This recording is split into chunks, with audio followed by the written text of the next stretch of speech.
Welcome back, Egyptology lessons. We are nearing the end of the Book of the Dead. This is plate 36. So follow me on Instagram or Tumblr. If you don't have me there, you can find me as well on TikTok and Facebook as well. Instagram is my main account. So thank you for liking and subscribing this page. So for those in the future, please enjoy this text and hopefully you learn how to read the hieroglyphs like I have. Again, so here we go.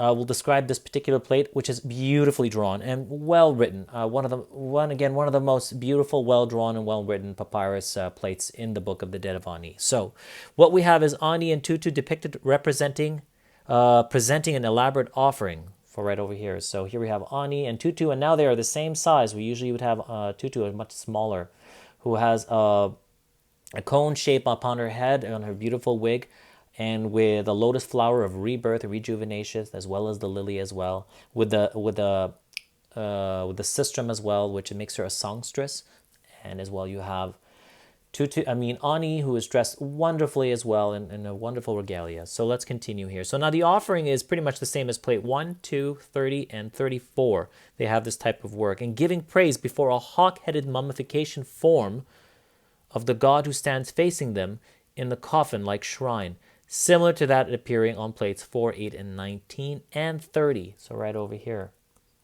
Mummification right there. So the shrine is surmounted by an image of the mummification of Sokar on the very top over there.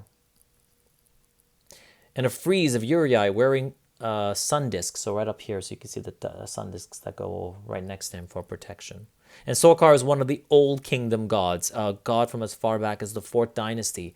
And he is very well known for being a god of the Saqqara area. And to put him in this type of vignette is to attest to him and to hark back to the ancients. Now, we should imagine that the fringed curtain hanging across the shrine was actually draped across the front, allowing only the god's head and double-plumed atef crown to be seen by the adoring couple. So you can see here, this is supposed to be a curtain. They couldn't see the entire body, but just the head. So he was very holy, where you couldn't just see the entire part of him.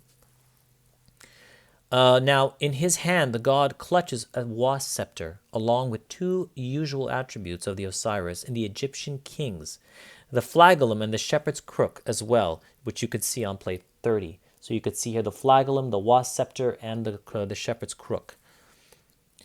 Now, the caption by the deity identifies him as a Sokar Osiris, the lord of the secret place, and the great god, lord of the god's domain. So it's right over here. It says it.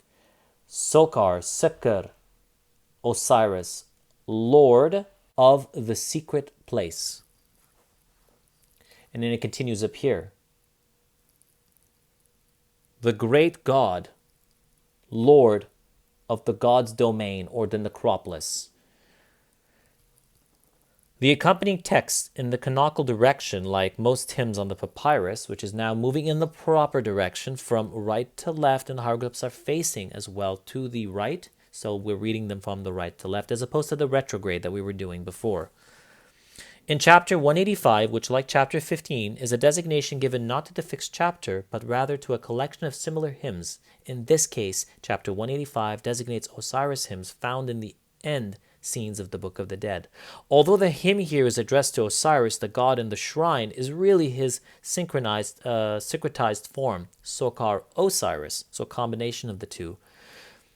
In some versions of these hymns, there are poetical statements that all beings, past, present, and future, come to Osiris, and that there is no remaining in the beloved land of Egypt. Such sentiments also appear in a contemporary genre of poems known as the Harper Songs, some of which implore banquet audiences to follow your hearts and enjoy life, for no one can tarry in Egypt. So a very interesting designation right there. So the offering is beautiful. It's surmounted with bread, loaves, meat, different garlands and flowers and herbs, some ointment down here and incense. So just a beautiful decoration. So that's pretty much the description. Well done, well colorfully, beautiful color, which I think. So we'll go ahead and read the text. It's going to start right here from the right, and it's going to work its way down and all the way to the very left. So let's get into that and come back to you in a moment. All right, welcome back, everybody. So here we are now. We're going to start reading from the right. If you want to learn how to write proper hieroglyphs, look at this particular plate and copy. Just draw and write. Beautifully written. You can see the many different features which I'll point out to you of well-drawn and well-written hieroglyphs. So here we go. We have the worship of Osiris, foremost of Westerners. So this is his title. He is the foremost of the West. 𝓿𝓈�𝓇𝓐, which is another name, a title of Osiris, which actually means the beautiful one. Who dwells in Abydos, or Abju. This is the name of Abydos where Osiris' cult following is. Continuing, by the Osiris-Ani vindicated or justified. And you could see here the beautiful Osiris symbols. Look how nicely drawn and written that is, as well as the actual god in the name 𝓿𝓈�𝓇𝓐. Continuing, he said, "O my Lord, who passes," continuing up here, "eternity, he who shall endure for everlasting," or forever, "the Lord of lords, the King of kings, the sovereign, the Horus of Horuses." And look how beautifully the Horuses are drawn. Just very detailed, a very good, solid, straight, steady hand. I love it. Now, continuing here. Those who have ever existed, continues here, existed, behold you, before you, in the gods, or those gods, and those men. And you, having made their seats foremost in the God's domain.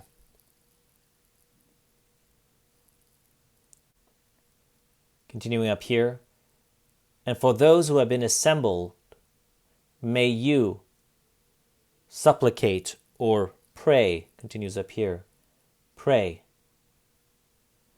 to your 𝓿𝓤. Continuing here, and who will in coming of millions of millions, reaching and mooring, right over here, mooring with you. As for you who are in the womb, they face you. And here it says, and it shall never happen, being tardy or late, tari, in your beloved, which is also here beloved, land, 𝓿𝓞. This is another name of ancient Egypt, one of the three most commonly used. You have Kemet, the black land, Dishur, the red land, and then 𝓿𝓞, the beautiful land, the beautiful land. Now we'll go here and continue.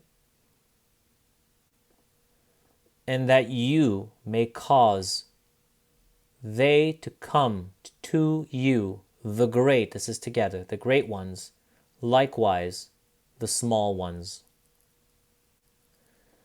And may he give or allow of going out and coming back in, which is re-entry, in the God's domain, which is the necropolis, without hindrance, without hurt or pain or injury, at the gateway of the duat, to the 𝓿 of the Osiris-Ani. So that's the completion. Just pretty much making sure Ani can go and come back into the world of the God's domain and proceeding from the living to the dead world.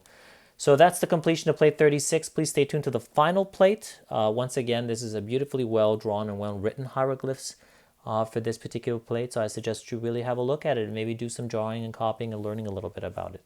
So thank you very much for watching this video. Please stay tuned for the final plate. And thank you again for following me on YouTube. Please like and subscribe or follow me on Instagram, Tumblr, Facebook, and I have as well TikTok. So have a look at that. Thank you and have a good day.